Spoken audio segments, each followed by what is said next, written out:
Hello, everybody. Cal Griffin here. Hope everybody's having a day wherever you are, what time zone, what period of the day. If you just woke up having your first cup of coffee, or if you're shutting down, or if you're in the middle part of your day. Hope it's going good. So, just throw out my disclaimer that's kind of half-assed. Uh, we do not acknowledge this is the topic of Jediism. We do not acknowledge any religious sect, color, sexual bias, or anything that is going to sway the conversation other than the original topic. And if other topics are brought up, they shall be substituted for what is in Jediism. With that being said, let's get on with this. Okay. So, Julie, you had brought up I think it's a good topic or a good discussion to have of what's taught in beliefs versus concept or understanding or the working to understand, right? Yeah. Okay. I think it's more of like what's believed and more of like what's experienced, Okay. not contrast. Okay. The dichotomy word. That's the dichotomy word. The dichotomy. Oh, so the contrast. All right. Well, what is concept? Let's start there. What is concept? The A conceptual idea of the force. It's someone's grasp, someone's beliefs about it, but it doesn't necessarily mean the same thing as the experience of it. okay. Now, the experience of it, would you be talking about what one would experience once they've opened themselves and discovered and become attuned to it? And those freaky little things that one discovers and opens up, like precognition, like being able to pre-visualize, more empathic, more insight to things, or maybe being able to see things, feel, sense, have a greater understanding, right? That's the experience also that you're talking about. Like, Yeah, I mean, one way that I could explain it based okay, off of some things that I've heard and some things that I've sort of experienced okay, is that, how do I explain this? It is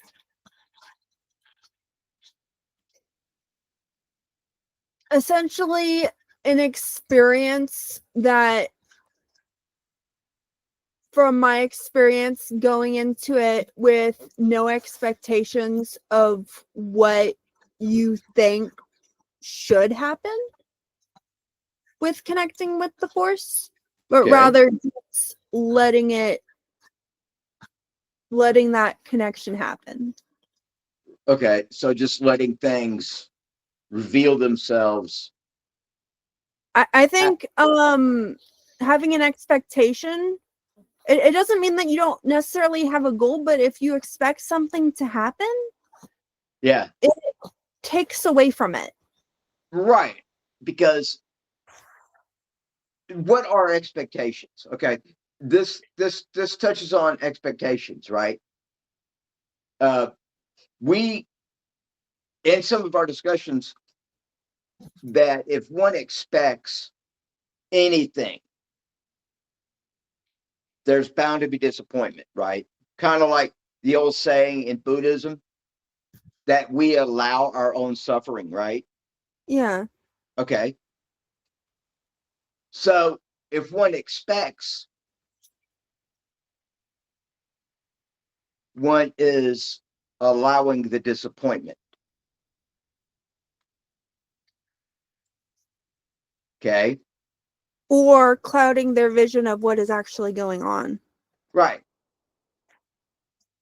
Because there's a preconceived There's a perception. conceived notion of this is what I'm expecting to happen. Therefore, I will either see that as not necessarily being something that is actually happening, or I will be disappointed because I won't see that. Right. So our perception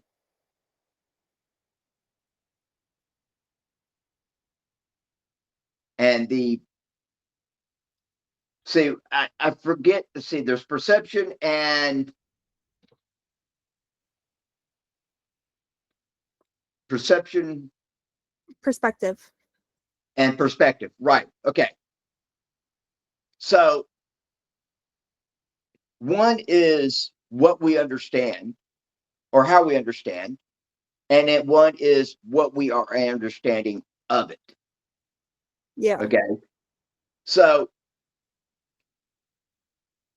one belief that I've heard okay. is you have to understand certain aspects of yourself to deepen the connection with the Force. Right. Right.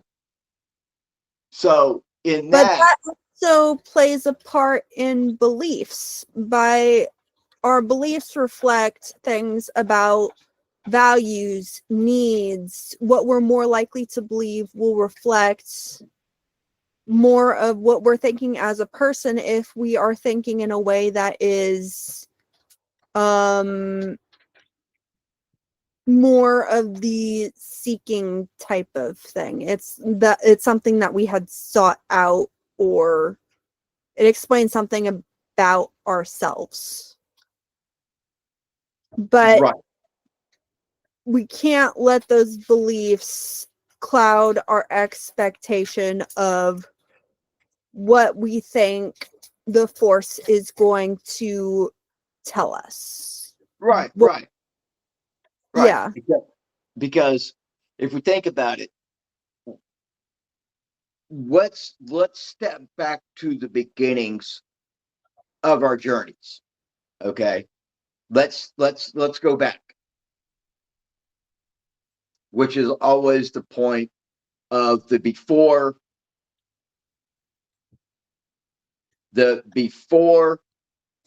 which is a preconceived expectation, right? You're going in, you have questions, but are expecting great things. Okay. And then that, keeping in mind expectations.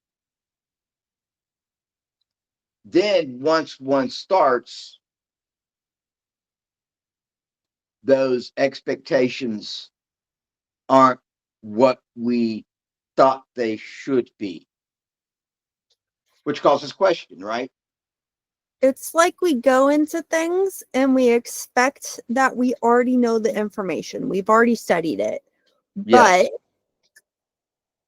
and yet, are you putting it into practice? Right. Are you actually experiencing it? Or is it just knowledge? Are you actually using this information? Right. And But maybe it doesn't actually speak to the actual experience of it. Maybe you don't actually know what that is. You're not following through with it. And yet you say that you know this thing. yeah, that's see, when I was teaching at a different group, at a different order, or helping teach, there would be students that would come in that had been studying this on their own. So their idea, their thought, their expectations were that I know. All right. And so their I think expectations, that takes away from the experience. it does, because it will in turn challenge what we believe to already know. Okay. Or believe we already believe what we think we know. And in turn, in doing so, we know, right? We kind of, in a way, falsify our own beliefs and solidify that into our own thought. Okay. Does that, in other words, we're going in already knowing and already believing. There's a Zen story that people often talk about emptying the cup. Yeah. I saw a very good example of that the other night. I was watching a podcast that talked about, that was on YouTube, that talked about, that had actually two full cups. I'll go into that in a minute. It was a very interesting example and show of the full cup versus the emptied cup. It was a very good example of it in literal video. So go ahead. I think in part of that, I think we're also talking about a part of the Jedi Code. Knowledge. Ignorance and knowledge. I think we know everything, and yet we are ignorant to the actual experience. Yes. And as soon as we empty our cup of expectations of what we think things should be like, or what we think we should know about something, and we're actually opening to learning about the Force, learning about all of that, is the moment that we start to gain knowledge about it. Right. We gain an understanding. And it's not just like a conceptual knowledge, it's the application of it. Right. Okay. So expectations are a funny thing. Okay. We can expect something in a positive note of that, this is what we are going to work for, and this is what I am going to achieve. And we will not compromise ourselves and what we do to achieve that goal, right? We're going to not allow ourselves to deviate from that. Okay, we're focused on that. We're focused on that mission. We're focused on that purpose. Okay, which is to pursue this goal, which leaves us with a set of expectations, a set of beliefs to go with it. Okay, because you can't go in half baked and half committed and expect to achieve something you are working towards to get to, right? Mm-hmm. It's a full dedicated work and a full dedicated proactive action. You're doing something about it. You're doing something with it. So, and yet there are still going to be things that come up that are going to cause hurdles, hiccups in the road, and distractions. So,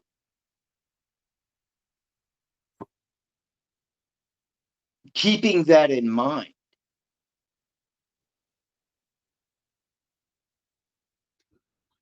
how would that cause our expectations to be the same or possibly change them?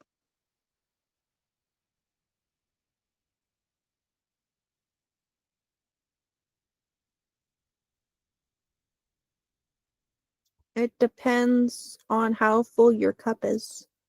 Right.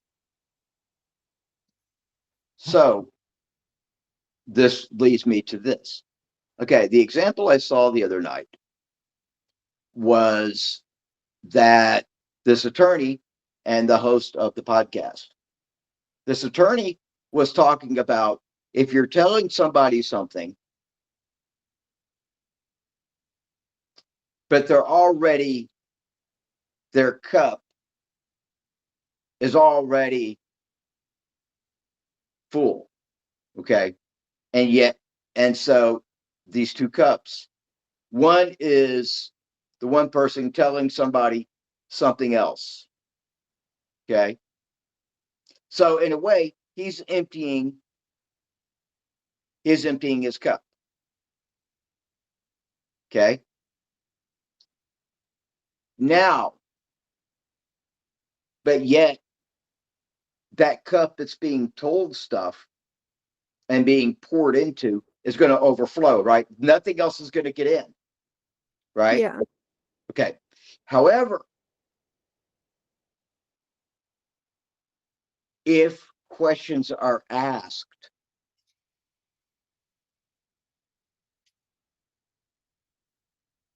and then you've given away what you know,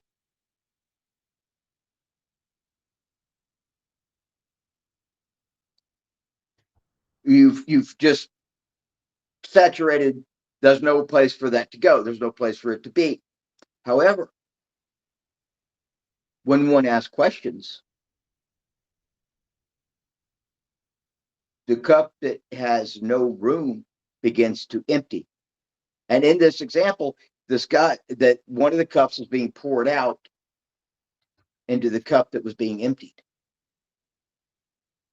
In other words, we're asking questions and then we're allowing the answers to come to the questions we're asking. It is more likely that a person will listen if Yes. you ask them about aspects about themselves for them to open up. Yes.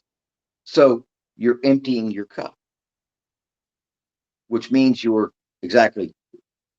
are more open to taking in the information.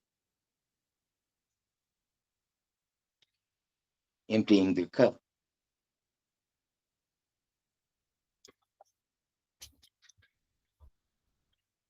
There's a very good example of this. Because if we're going in with expectations of this will, I am. It changes the experience. You're not experiencing in its fullness. Right. Right. So with that, the person who's answering questions or getting asked questions empties. And the one who's asking is gaining information. So the force, as we know, never gives us answers immediately, even though we want them. We're expecting the force to give us answers right now, right? And as we know, the force works in its own time. It takes time for the ripples to reach the shore, right?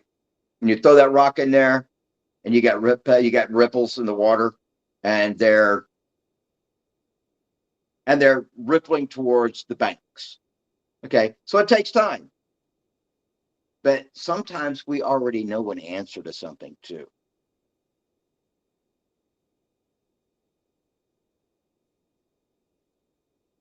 And we just haven't come to facing the answer yet, also. We haven't accepted what there is. Because it's still. It goes back to understanding the self. Yes. To understand more about the Force. Right. And I think that when we are in search of, we always have to remember to let ourselves still be ignorant.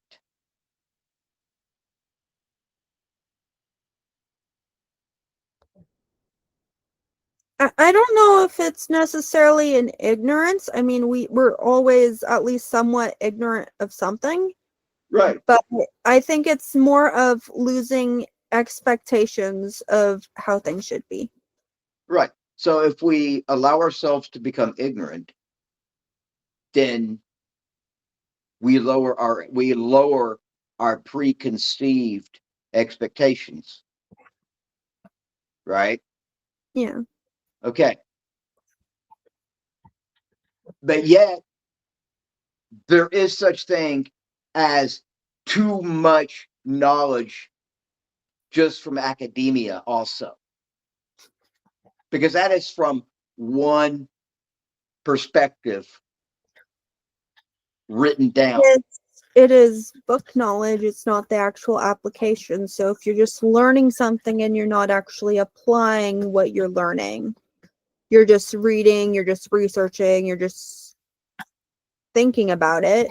Yeah. You're not actually doing something. You're not actually experiencing all this stuff. It's like this certain perspective of the Force. Like it's saying that, hey, you know, there's this thing and it's unnameable. It is, I can't use words to fully describe it. It's more of the experience of it. I know it's there, but it's not something that can just be described with words. Words don't do it justice. Right. It's in a way, if we can't put our hands on, if we can't see it, we can't physically interact to fulfill this other part of our senses physically, literally, then in a way, it's not tangible. Okay. We're always looking for something that's tangible, meaning it's evolving, it's existing. Okay. There's something that I heard from a Buddhist perspective. Okay. It comes from Zen. It talks about formless and form, and how form comes from formless things and returns to formless things, and then more form like strives on it, on its formlessness. So, and I think it speaks to like a certain concept that is similar to that of the Force. Right. So let's look at water. Okay. Let's look at wind. Two very close examples. Okay. But they're physical. You know they exist. You can touch them. You can feel them. You can see the results. Okay. So so for us, that's tangible. It's believable. It's actual. Okay. Whereas the Force, we see things start, but yet can't quite explain how something happened or what caused the event to actually unfold or the results. Okay. But we know with wind and we know with water,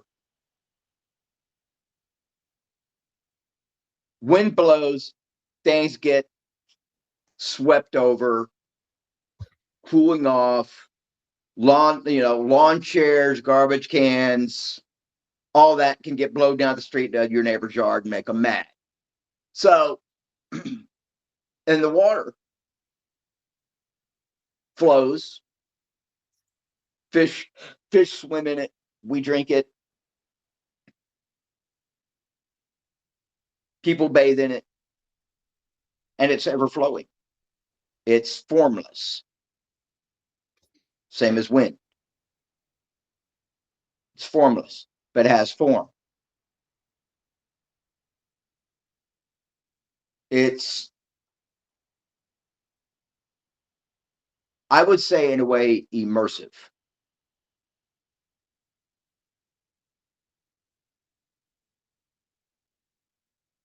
Inclusive. Because you're a part of it. When you're in it, you're a part of it. Okay. So it's allowing.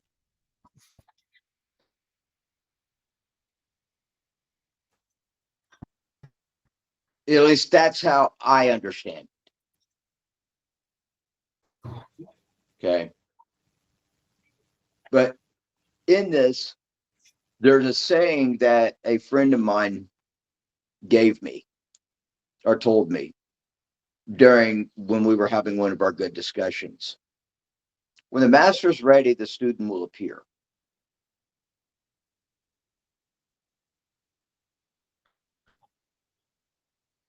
That one took me a moment to kind of get, that one took me a bit to process and think about. Okay.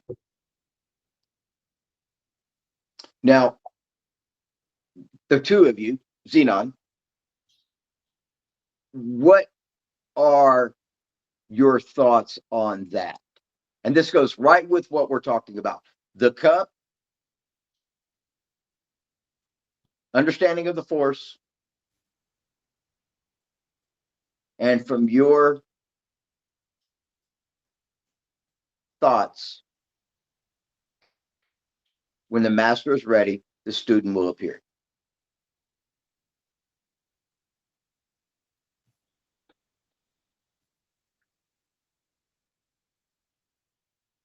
We need a crickets. We need a cricket thing. Need a chirp, chirp. Chirp, chirp. Chirp, chirp, chirp, chirp. So anyway.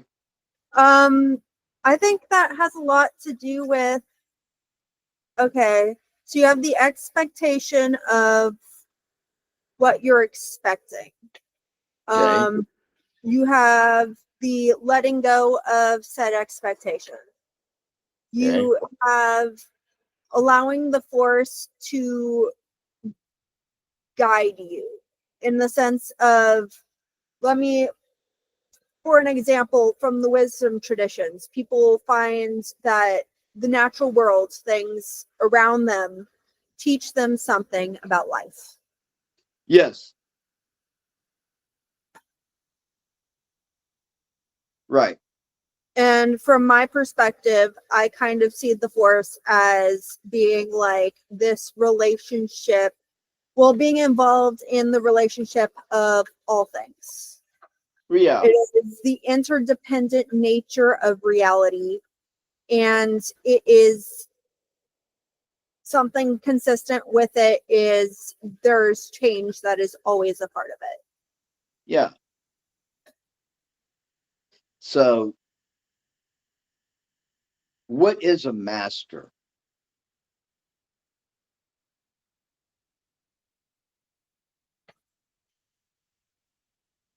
I know it's kind of an off question to what you were saying, but what is a master?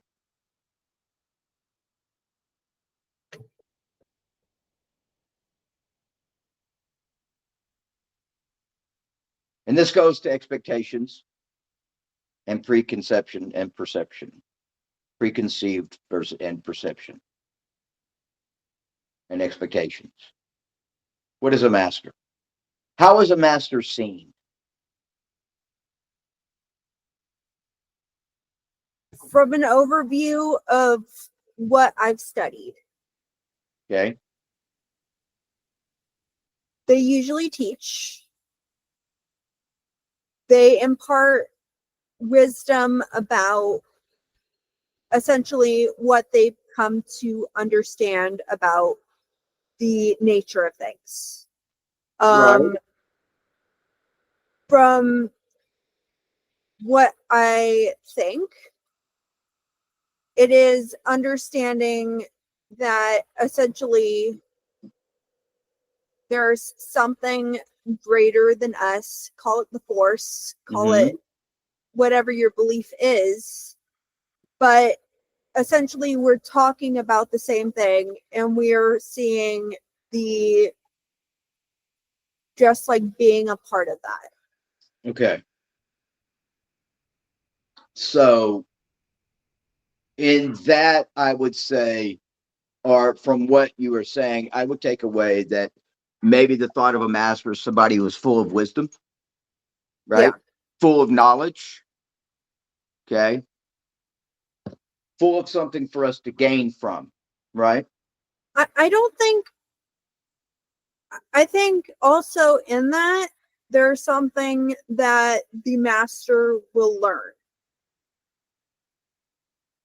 Ah, So it's not just that, hey, they know everything, they're extremely wise, but they're still learning from what's around them, from the people they interact with, yeah. from the force itself, Yes.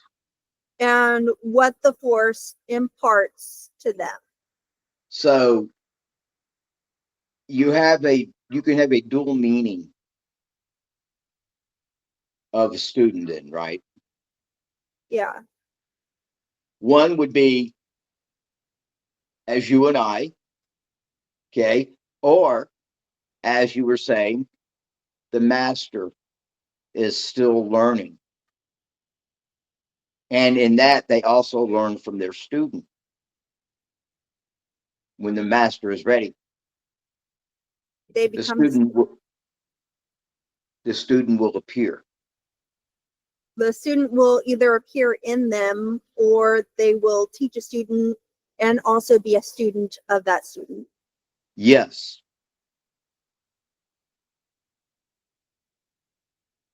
So, in a way, if one is good at things and is very knowledgeable of things,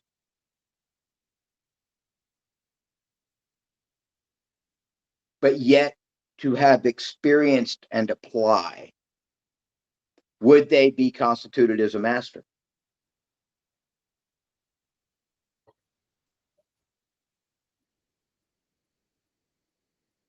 Or would they be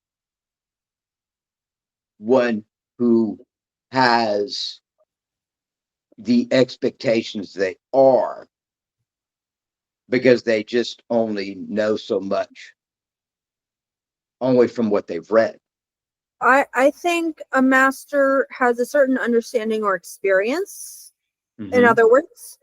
But I don't think they are full of knowledge of all things. I think they have Right. a basic understanding of what wisdom truly is and how to learn from the force to gain that wisdom.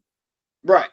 So if the master doesn't know, they're going to consult with somebody that is way more knowledgeable in order to ask a question.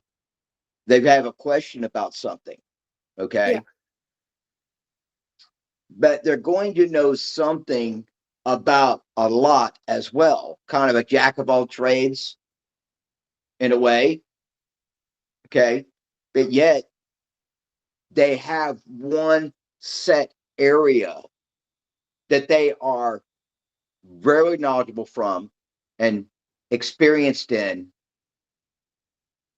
and wisdom came from all of that, which does, in a way, play its role in other areas because their experience and what they've had plays a part they can draw from. Okay, so the experience of the Force and the experience of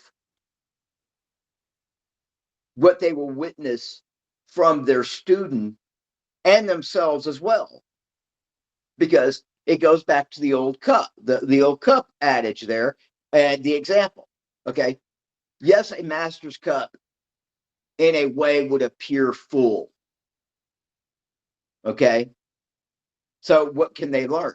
Would be one, expectation and perception of a master. They're full of information, of wealth. They are an endless well. So one would expect a master to be such, right? But yet, ask that master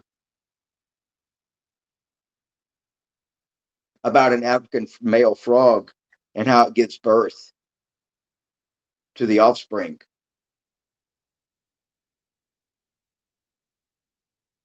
The master has no idea.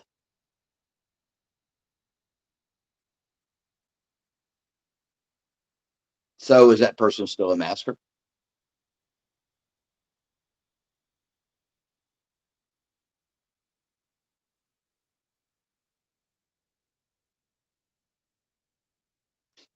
This goes into the expectation. I think it goes back to the master is always still the student. That Yes. even like, okay, so what's it called? Taekwondo, right? Yeah, They yeah. have this thing where like the black belt had mastered everything, Right. but they say a black belt is still a white belt. It's still day one for Yeah. the black belts. Yeah, because there's always a variation in a technique. It's like, you know, all this stuff, you can constantly learn more stuff, but you know the basics. Yeah. And it's You like, you learn the basics of what it is, yeah. and then you build onto that. And you It's don't perfect. Yeah. stop. You're proficient. You're what it's no that it's what's known as being proficient repeatedly. Okay. You've gotten it down. It's in your muscle memory. It's in your thoughts. It's second nature to you. Okay. You can do it without thinking. But yet, throw in a variation of a technique to a punch that's more effective. That black belt has then, like you're saying, has thus become the white belt again.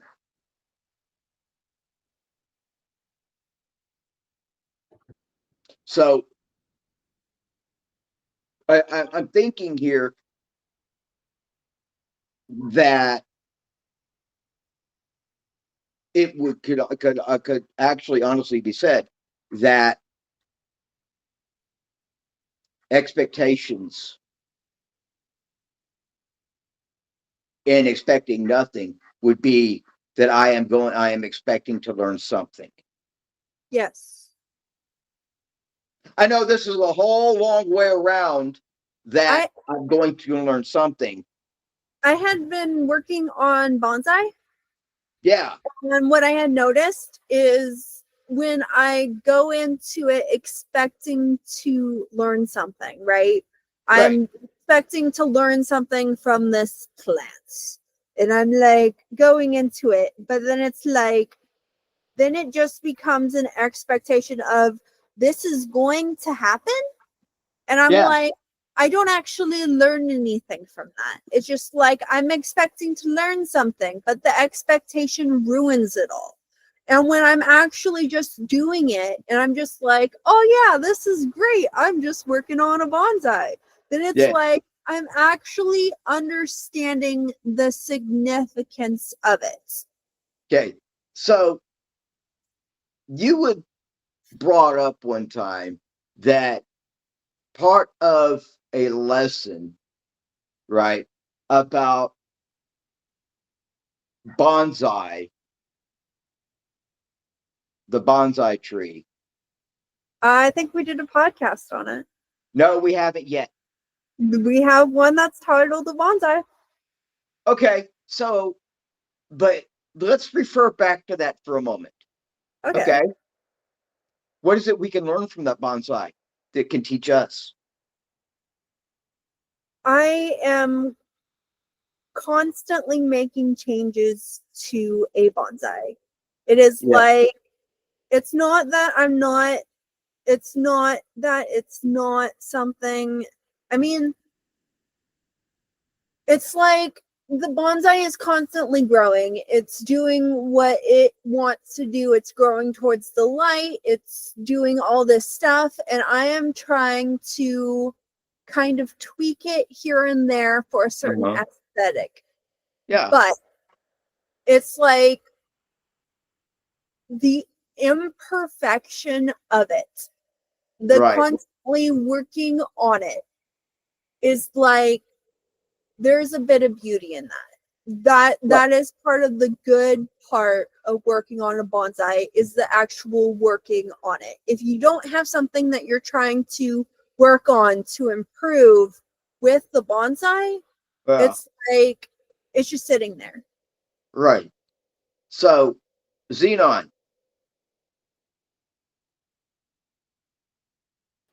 Yes. Okay.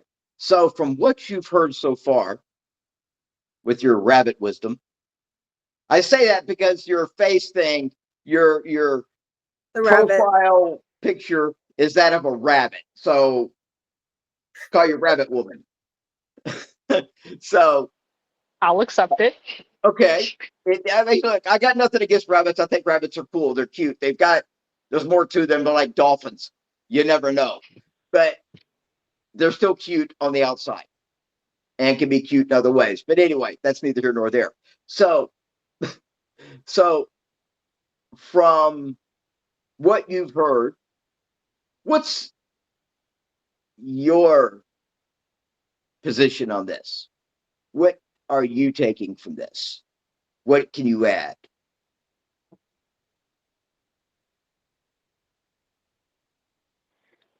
Well, for one, the concept of the student will appear when the master is ready.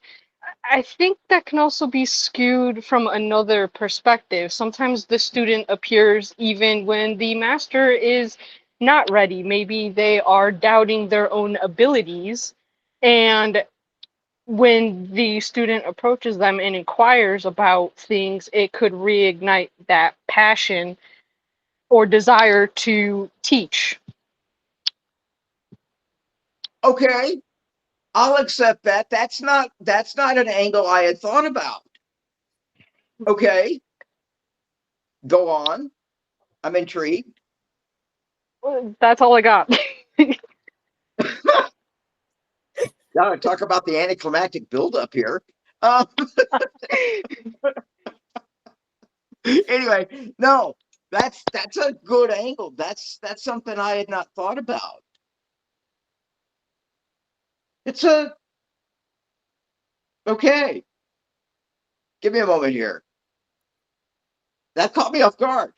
That one, like that's a that's a good point. Excellent point, actually. Um, You so can thank the coffee for that one. you know what? I just had a cup of coffee. So yeah, I'm with you on that one. Some I'm tea with you on sounds. that one. I'm back in that one.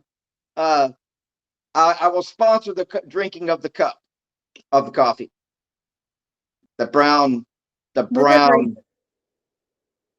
the brown liquid of life. Within So reason. yeah, yeah. So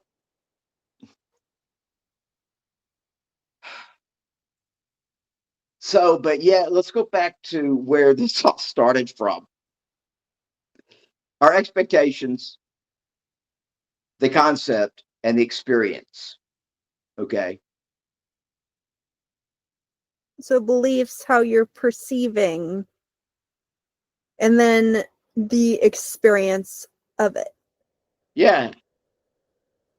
Yeah. Because everybody is going to experience something different. So, and get and gain something beneficial or not I from mean, that. beliefs still say something about the person. And if you understand the self, then you find the force. Yeah. But we can't allow our beliefs to cloud our view of the force. Right. So, okay. So let's go. We touched the light code has a great number of things to it. Now, let's touch on the gray code with this for a minute. Okay. There is passion in that. There is passion, yet there is peace. Okay. And I think it says something about ignorance or something in there too. But in that, there would be a passion to persist and still being that student, would they not? And knowing that from when they get their answers, there would be peace. Yes. Yeah.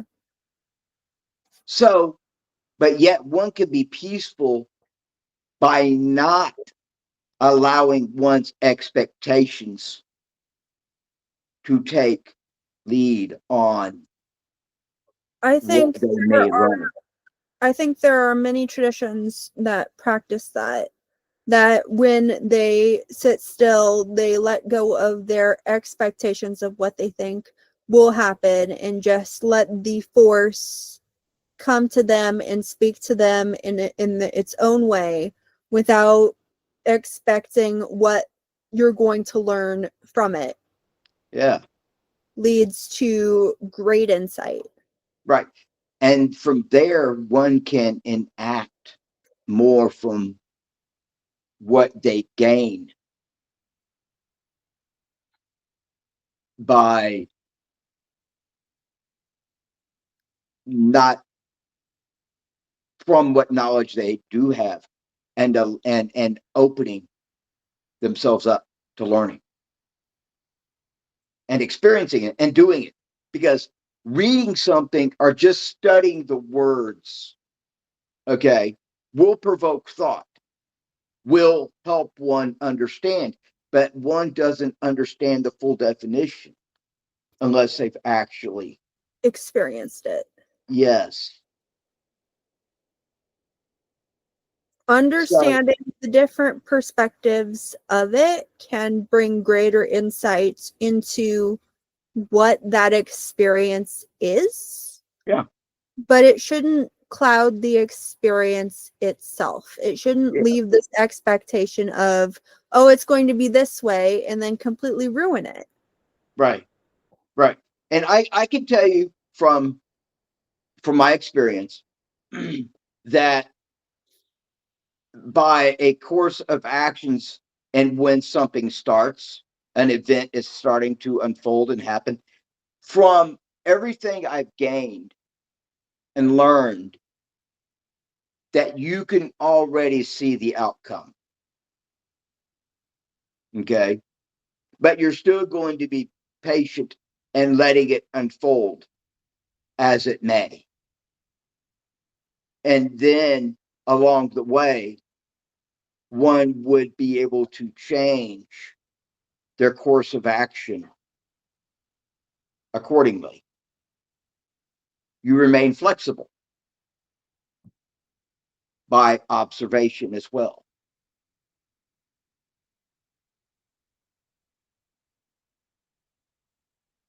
And in that, one would learn to not react to the new information gathered?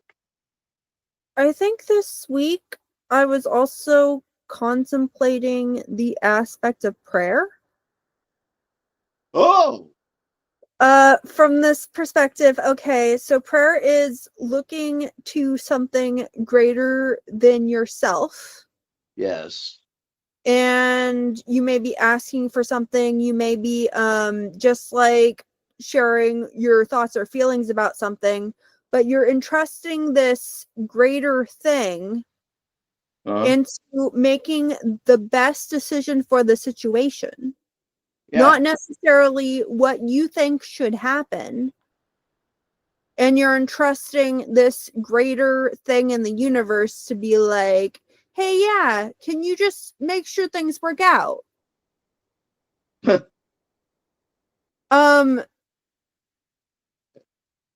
If that makes sense. So I think this also plays a part into the expectation thing in people who practice that. Yeah. So there's this practice that people have that's called manifestation, right? Yeah. Okay. What is manifestation?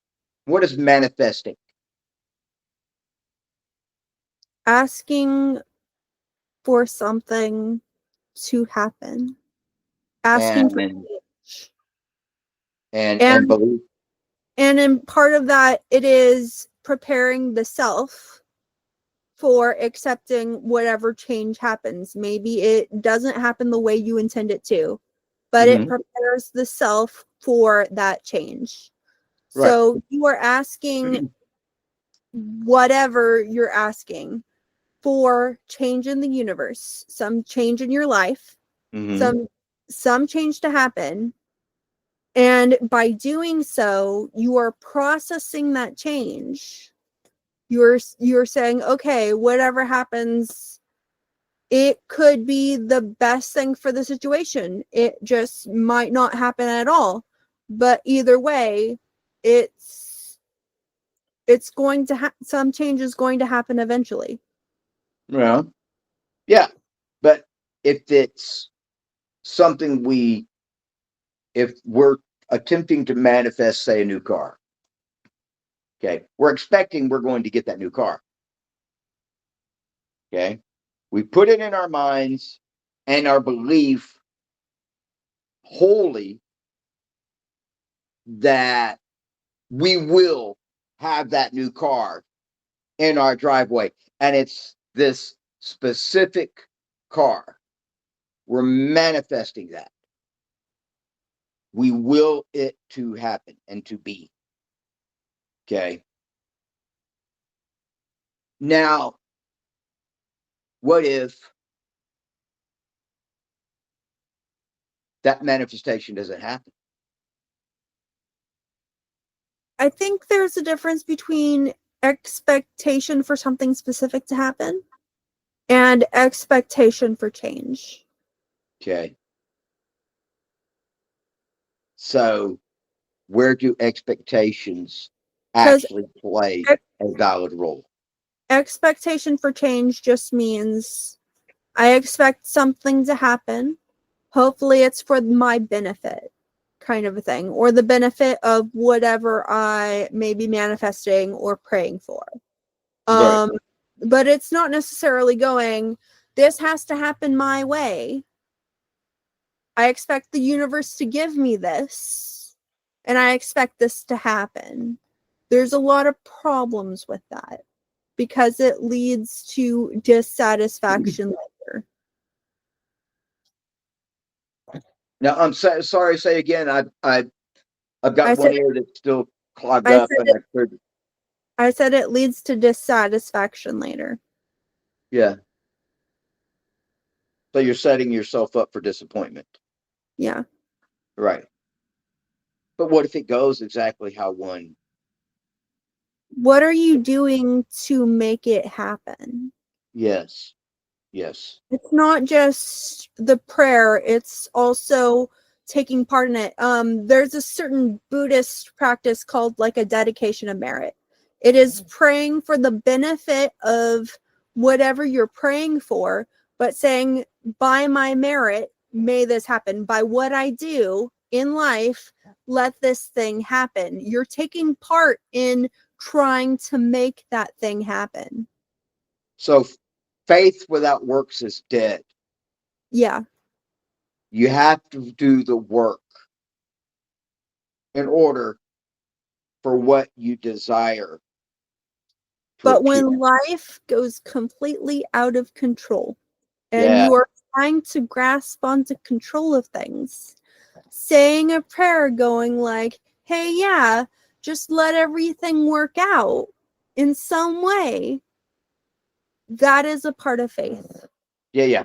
So, but just letting it all work out, that in it, Sometimes we can't change everything. right. We There are can't going to, make everything happen the way we want it to.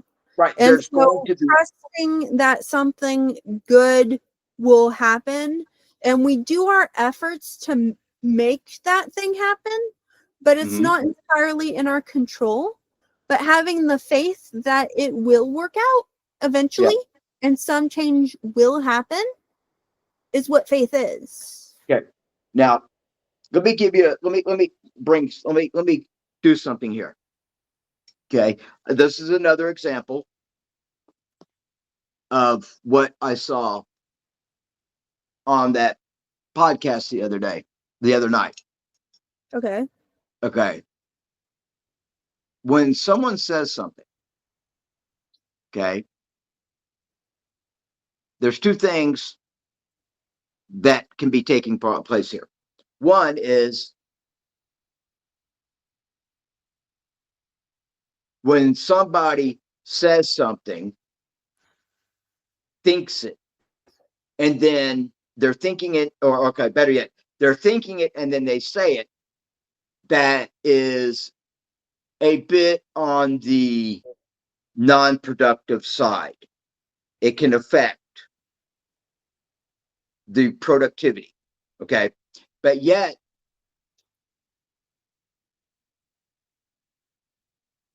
the person who had the comment made to them ask, could you repeat that? Now, herein lies the person that has said this. Wouldn't they be in a way expecting from their opinion, their view, that's how this person may be? And they might be projecting that out. Okay. But yet, when asked to repeat it, what would happen? What happens? They would say it again. Possibly. Now repeat what you just said. They would say it again. Okay. And so this would lead to what?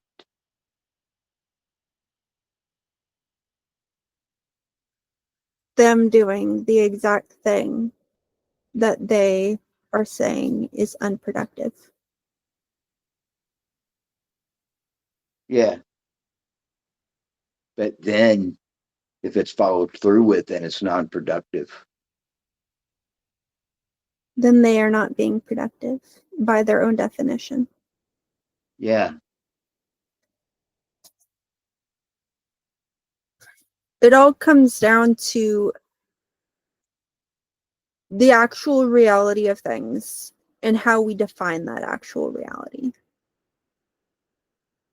Our Mhm. perspective of said actual reality and the actual experience of it. Yeah.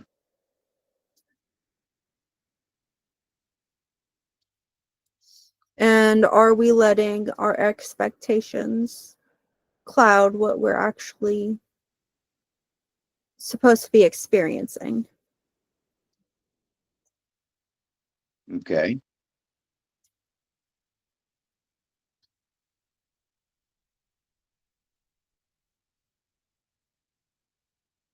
Okay, I want you to notice something. I got real quiet, right? I Yeah. just let you say something, right? Yeah.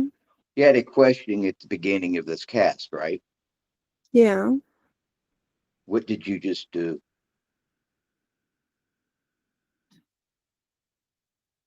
Repeat what you just said. It comes down to the expectations you have about something and the definitions you give something and the actual experience of it. And that we can't let our definitions cloud the actual experience. I think you have your answer.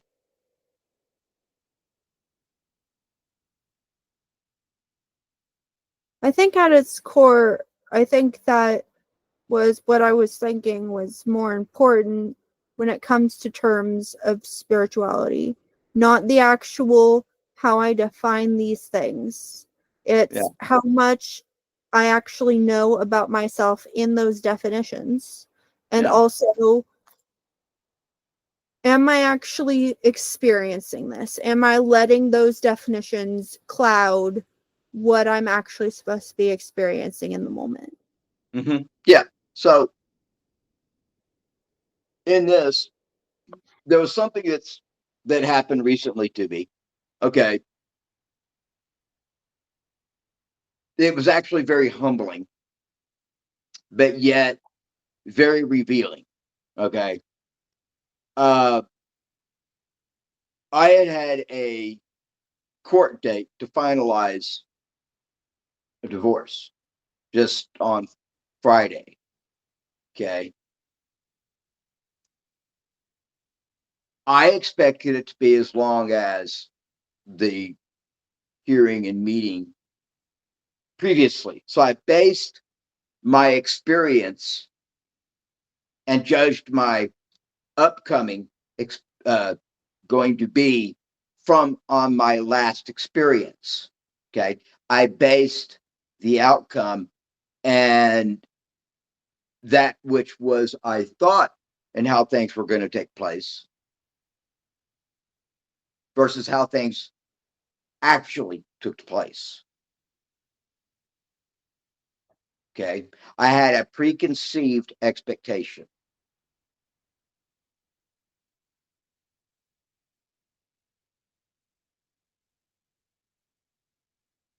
And so I wasn't allowing things to unfold as they may. I was already fixed on one idea.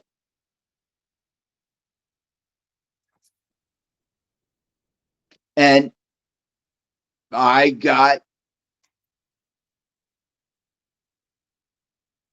I got a different result than what I was expecting. Okay. I didn't gain anything real big or anything like that. But however, it was how things unfolded and the way they unfolded. Okay. I didn't go in open. I wonder if what we're talking about per examples and this entire conversation is more of our expectations of what should be and what the force wills. Idealistic.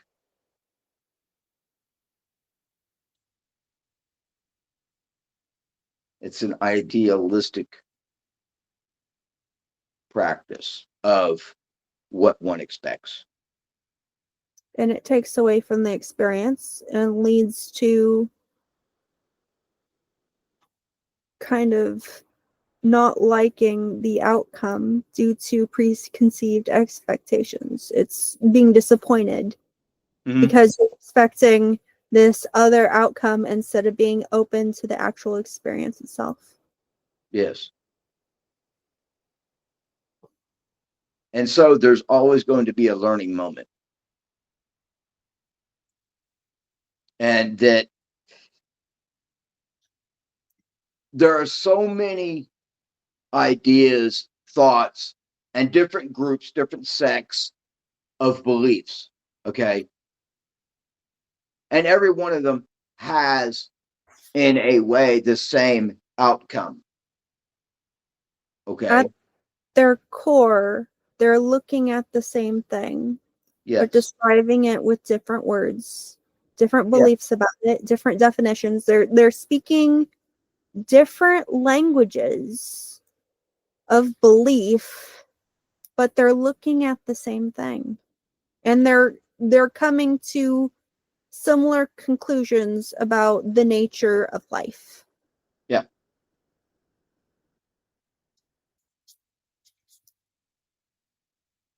So all are going to teach us something if we allow it. Okay. We're going to gain something from it. We're going to experience things. We're all going to experience things differently because we're just different. People are different. Okay.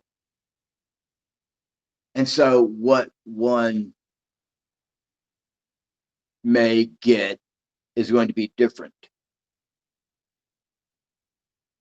from the other, but yet still related and still relatable. Okay. What I've noticed is even with listening to something from different beliefs about things, at Right. its core, it teaches something about the nature of what things are, what reality, what wisdom we can impart from it, but also things that we might learn about ourselves in the process of listening to it. Yeah. And I think that there's some value in that. Yeah. There's value in everything. Even a failure, there's value to it. Right. This week I was kind of questioning the idea of what if you have a hobby, right? Yeah. What actually excludes that from being a spiritual experience? Nothing. Because a hobby, let's say, okay, for example, I'm not trying to make this about me here, okay? But it's what I Well, experience it's when like I'm out. it's like you learn something from the experience of it. It teaches Yeah. you something about life. It teaches you something, maybe it's peaceful, maybe it's calming, maybe it connects you to the force in some way. Okay. I mean, there's so many different aspects of that it like it gives you an understanding about things Yeah. Yeah. and lived Okay. experience. Okay. I've touched on mountain biking and what I've learned from that and how it relates to life, right? What Yeah. lessons I gained. Okay. Now I have this hobby that I enjoy very much. It's called remote control or RC rock crawling. Okay. Have these little rock crawlers that are specifically designed to traverse, climb, and articulate over and up, which in a way defy gravity and physics itself. Okay. So, what I have learned from doing this is even though your tires, your rig is what we call them, is set up great. Okay. Your tires work very well. You get traction on just about everything. Okay.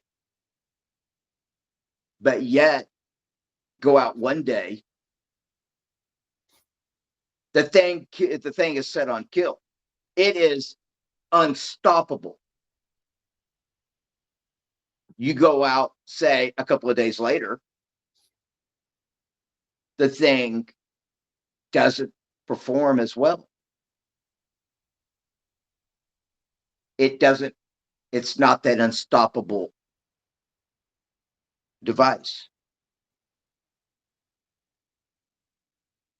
What I have learned from the rocks dictate the condition. They can be great one day. Traction is at a premium. The next day or the next couple of days later, traction isn't anywhere to be found like it was. The rock is still that same rock. That surface is still the same surface. In life, there is change. Nothing is ever the same. A universal truth. Ever changing. We've talked about that, the universal truths. The universal truths of Buddhism, dukkha, anatta, and anicca. Yeah, all of it. So It is, there is no fixed self. There is no, there's always change and interdependence. There's every living being creates their own suffering. So that, yes, but also, weren't we also touching on that there's form and no form? That goes into Zen concepts. Okay. But So okay, go ahead. it can be described by the Heart Sutra, which is it's a Zen Buddhist sutra that describes enlightenment. And what it describes is there is form and there is no form. Form is none other than form. Form is none other than no form, and no form is none other than form. Everything has a cycle of form and no form. And it kind of goes into other Zen concepts of enlightenment going, I'm sitting, I hear a bell. Mm-hmm. I reach enlightenment, I ring. Kind of a thing. It All right. is, I am sitting, I am losing my sense of fixed self. I am formless. And then I hear the bell and I have become form with all other things. You have allowed. You have recognized the interdependence of all things. You have reached a state of wisdom in what that teaches you about life. Right. And you have reached the end of, you have reached a state of enlightenment where you are not suffering. Right. But there's always going to be suffering in some way to a point. It is understanding that we create our own suffering and that pain is just pain. It is when you have a attachments, delusion, you have the three poisons of Buddhism, which include those things and like one other thing. And you're holding on to this pain and saying, oh, this is causing me suffering. You have an attachment to it, and therefore you are causing your own suffering because of it. It is not that pain doesn't exist. It's that your attachment to that said pain or aspects of it is causing your own suffering. Your awareness, what the thing about that pain, focusing so much on it and not understanding that you yourself are holding yourself to your own suffering. Right. Because you're still in that one form. You are in the form of pain. You're in the form of pain. And when you let go of attachments to whatever's holding you to that pain, you have become formless, but form with all other things. Yeah. So the expectations no longer have a purpose. Yes. So why would one expect one belief when everything is still working to get somebody somewheres. I that they think want to be.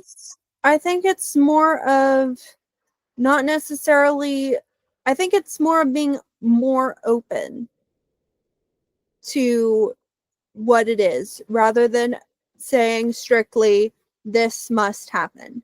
It's not that you don't have some sort of expectation, but you're not Yeah. saying this exclusively has to happen this way, or this is exclusively how reality has to be.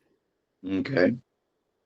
But you can still have beliefs like, oh, I think like, you know, that this is something that could be true.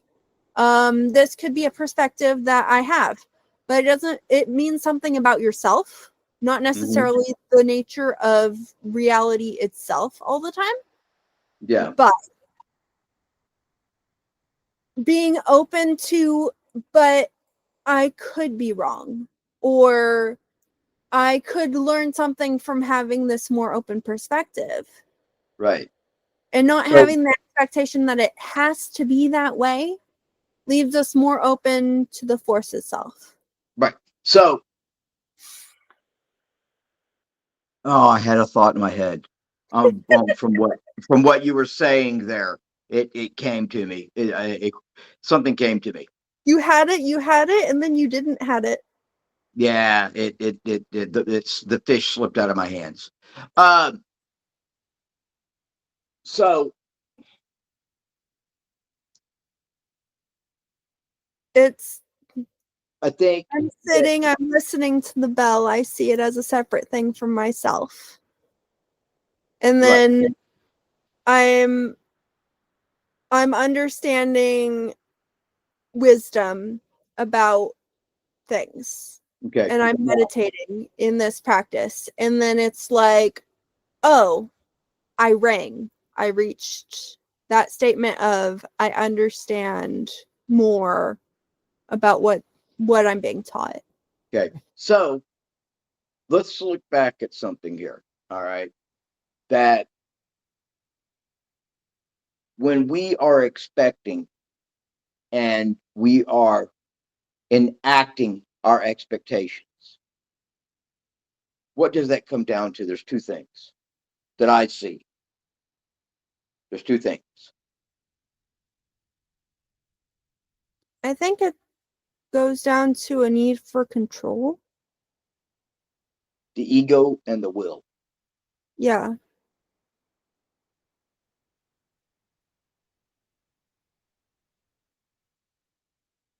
When Will we itself comes from the term I want. It's translated as something similar. So will is I want something. It's an expectation that that thing will happen. Yeah.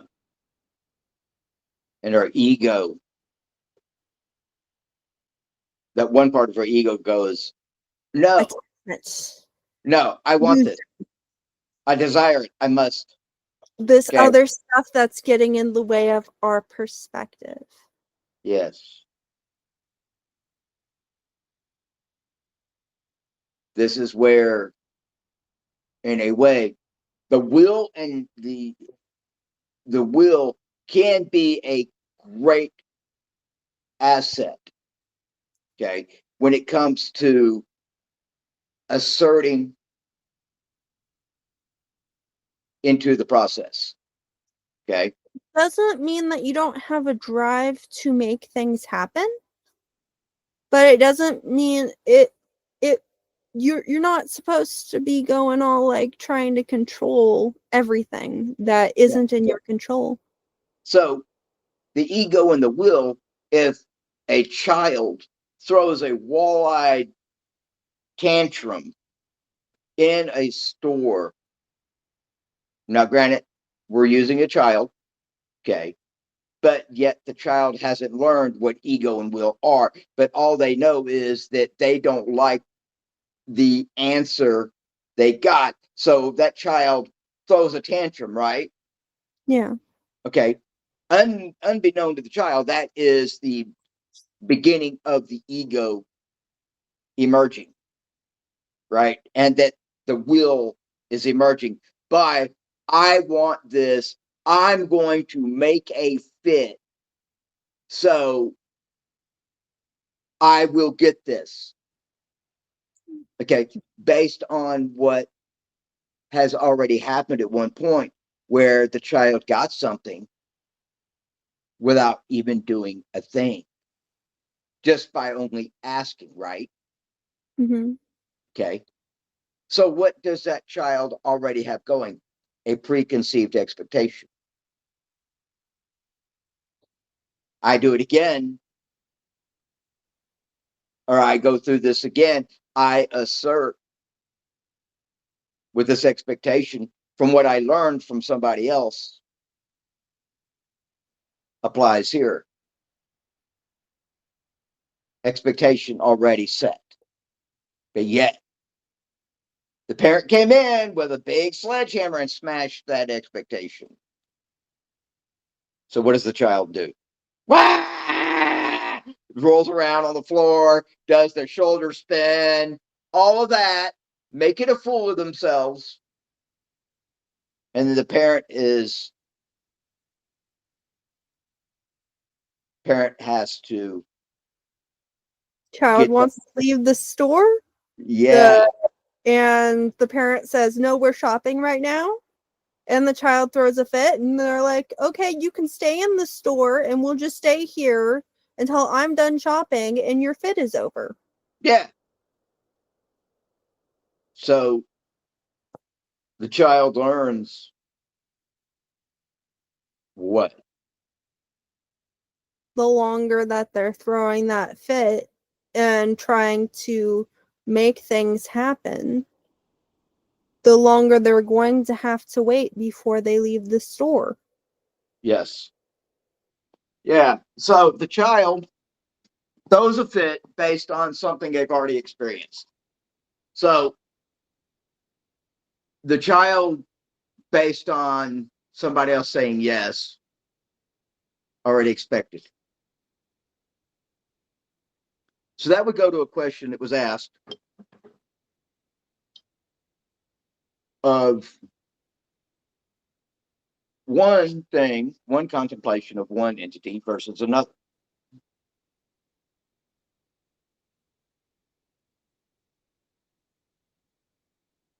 And what is its meaning?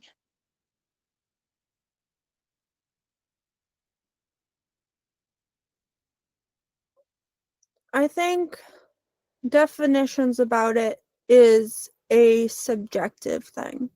We're Yeah, always going to want to define beliefs differently. We're not all going to agree.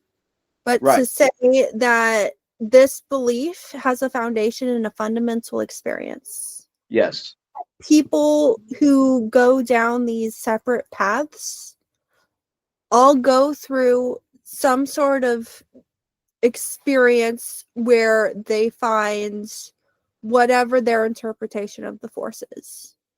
yeah. So there's That no, that is the commonality between all of them, and that we can actually base on a more fundamental truth than the actual beliefs about it itself. right, based on our experiences. It is just words we use to describe the experience, Right. not the actual experience itself. Yeah, so we are depicting what we've experienced. We are using different words to describe the same experience. In a way, but nobody's experience is going to be identical.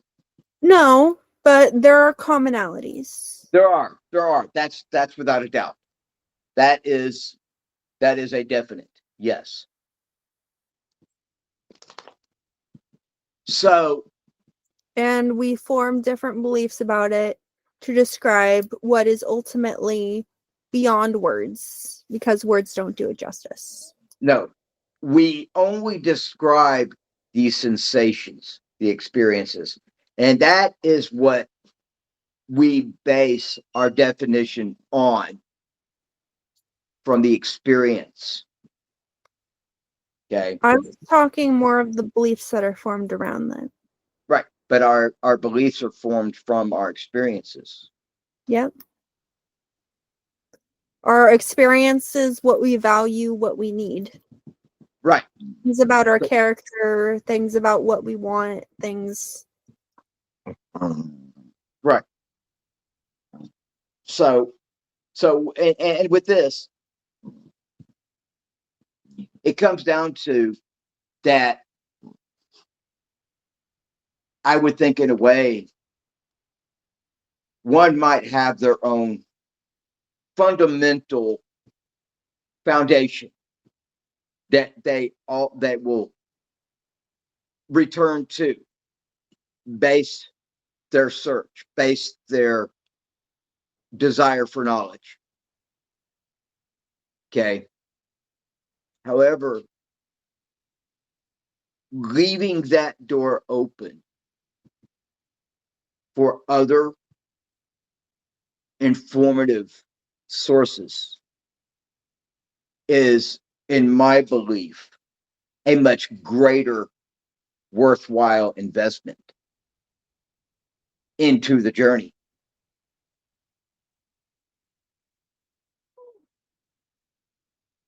And not setting one's own roots in solely one area.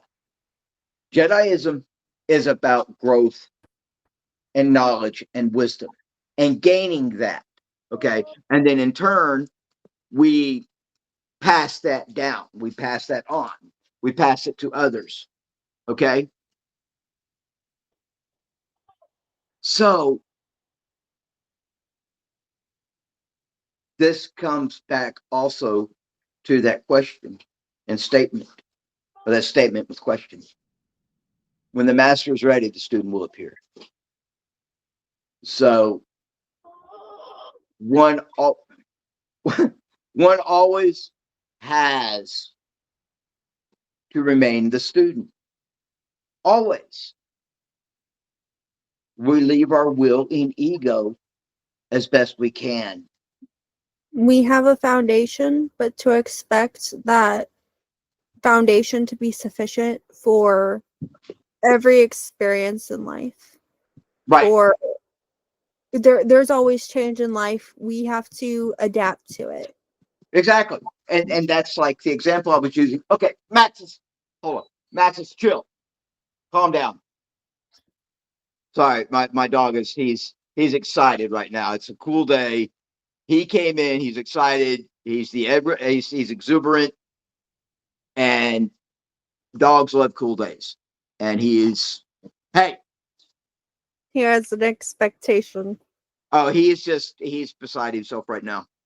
So it was like what I was just saying about I was going to with my rock crawlers. Okay. Those things fun, but there is patience involved. There's focus, there's calm. Okay. It's a moment, but an interesting one. And there's a whole kinds of things that happen during the process. And I think that in anything we do, there is always something to be learned from it. The bonsai tree. It is that our hobbies are spiritual practices. Yes. That we learn from the Force through. Right. So, okay. So, but the bonsai tree can teach us what? We're always changing. Okay. We are always changing. Okay. We're always a work in progress. Okay. We also need nourishment. We also need care. We also need that which is greater than ourselves to help shape us.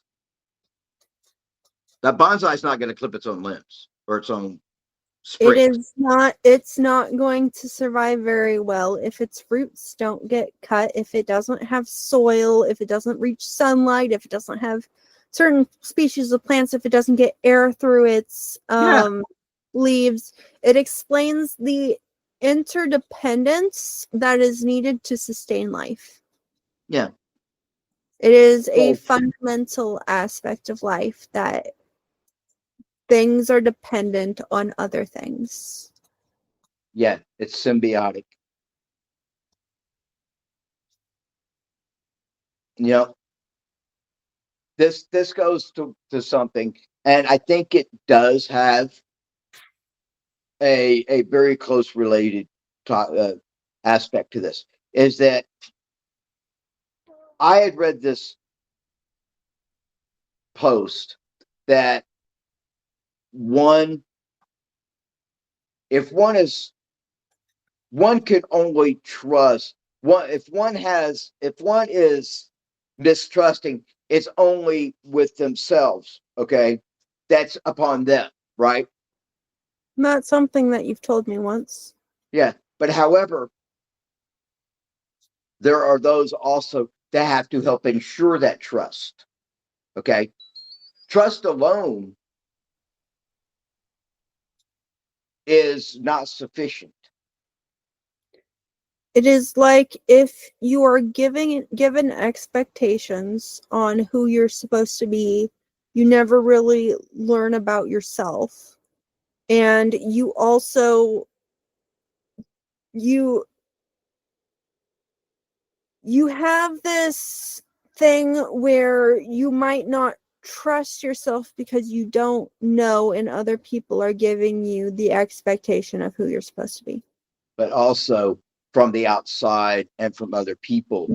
You're letting outside influences influence your perspective of yourself. So you're Yes, never really truly understanding or learning about yourself. You're just saying, oh, people think this thing about me, or they say that I'm this thing, so that must be me. That must be my whoever I am. You're not actually defining yourself. You're letting other people define you. but you're also, if one is solely relying on no one else in that trust, no one else is trusting. That means one is blindly doing something. Okay, you also can misplace that trust within yourself by allowing and by enabling allowing something else to happen, but believing in that trust itself. Okay, trust itself is meaningless unless it's insured. Where one person may go, you're just going to have to trust me. Okay, no. What is my trust based on? Rapport. Yes, so one has to be shown one can trust,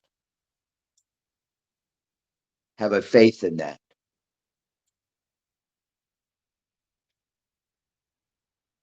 So we have to have a faith that we will learn something. We It will is gain enlightenment. it is a faith in ourselves Mm-hmm. and in learning about ourselves, a faith in something greater, and a faith in the force. Yeah. So we trust that the force is going to teach us something. Okay. We have that faith in that. And in a way we trust it because we have seen the results. We've seen things occur. The experiences alone are that reassurance to that trust. If you have this expectation Mm-hmm. being placed on you on who you are, Yeah. then you're having that expectation being placed onto the view of the force as well. Mm-hmm. Yeah. So, but it still comes to the greater question.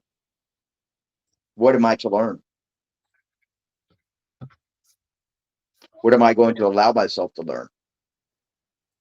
Empty your cup first. So you have to be asked the questions and give away in order to get that question answered. You also have to be willing to look at it. We have to be objective. If you're not willing to look at what needs to be looked at, then you're not going to truly know those aspects of yourself that you'll find when you are learning about yourself. Right. And you won't necessarily grow in your understanding of the experience of the Force. Right. And there's two things here that all this comes down to. Is the responsibility and accountability to it. Okay.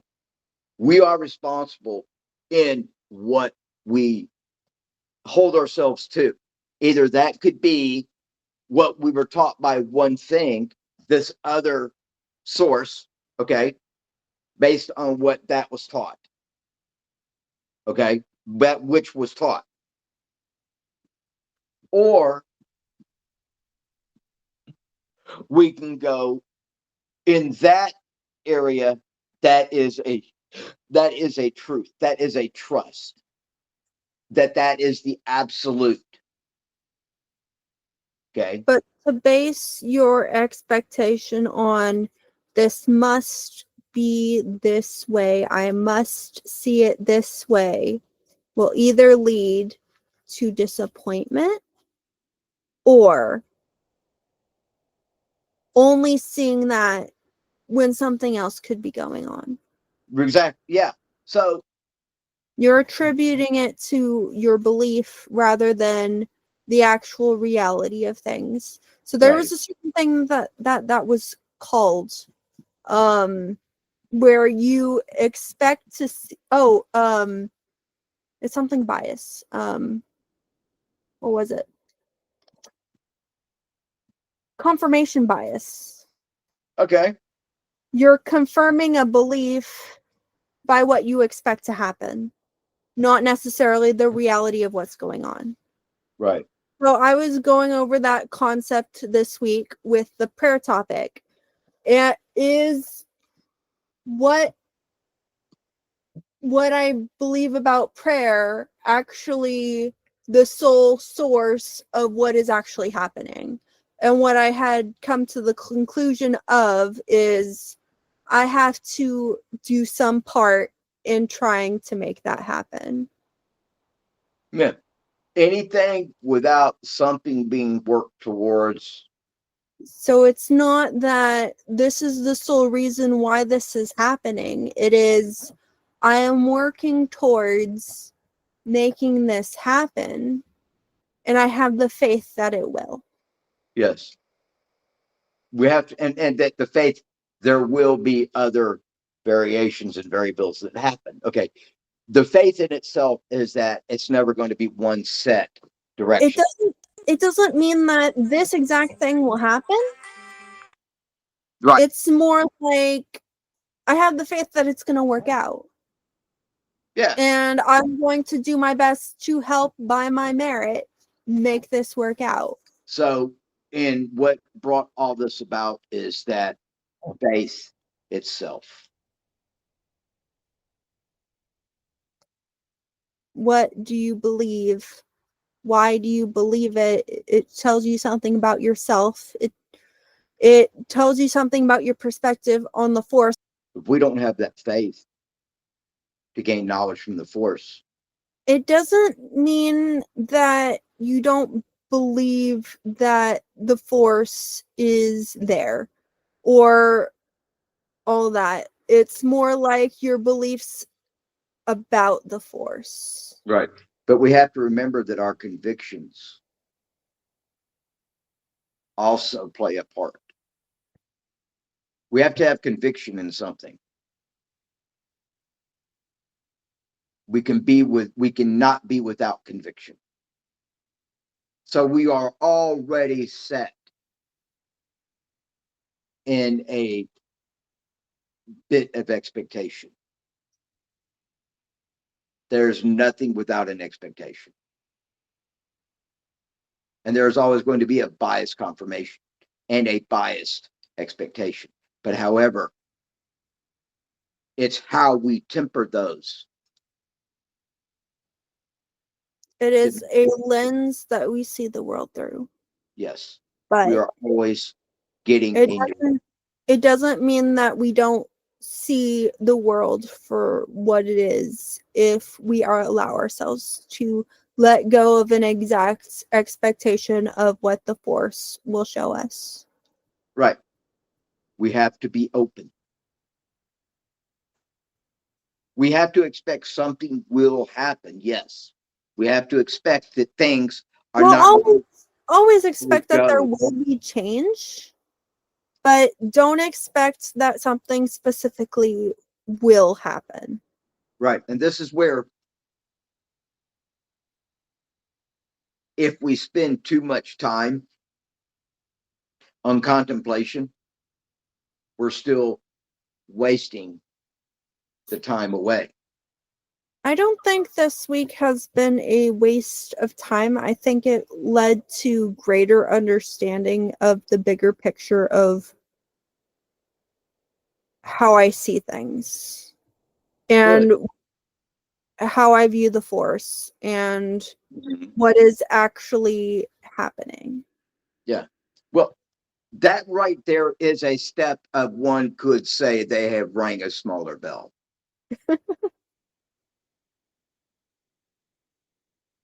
The realization. And that has a lot to it. That says a lot. That was productive. I have seen that from contemplative traditions, it is they share a similar kind of perspective. Contemplative traditions mostly being traditions that involve meditation as a part of the practice or some sort of mindfulness. Mm-hmm. And they seem to be describing the same kind of experience, but with different words in a different language.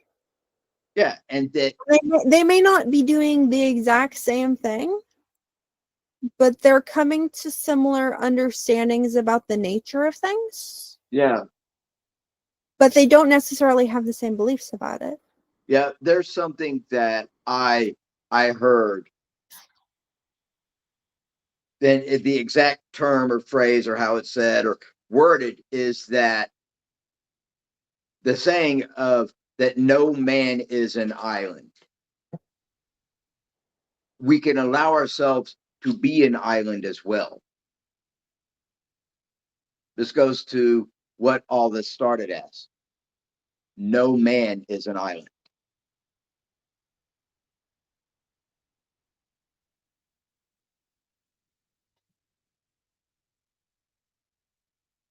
Or if I want to be politically correct here, and I'm going to go on a tangent for a minute.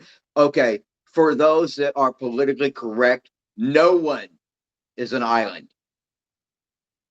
Okay, but I'm going to go with the original writing of no man is an island. So anyway, I think this pretty much concludes this cast for today. So, and it's been good. I've enjoyed this much different. It's been a much different. We should do more podcasts where it's more of like an open discussion. This has been fun. I thoroughly agree. I think it should happen because it's great to be able to get on my soapbox and let it all hang out. Okay. However, a discussion is always healthy.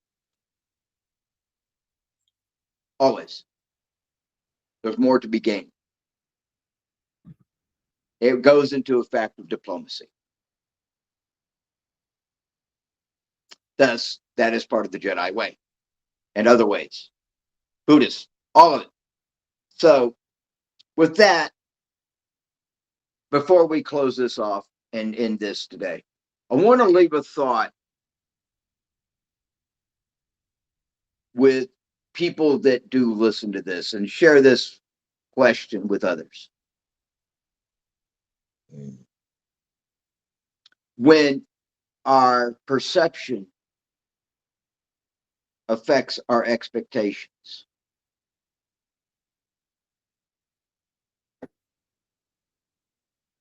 what does this lead one to believe? What does this lead one to already have made their decision on? And is the person open to something other than what they believe, what they think they know as a truth? Or is one unwilling to open that door? And when they're unwilling, what is the loss? So I leave with that thought. Cal Griffin out. Thank you very much. Everybody have a good day. Thank you.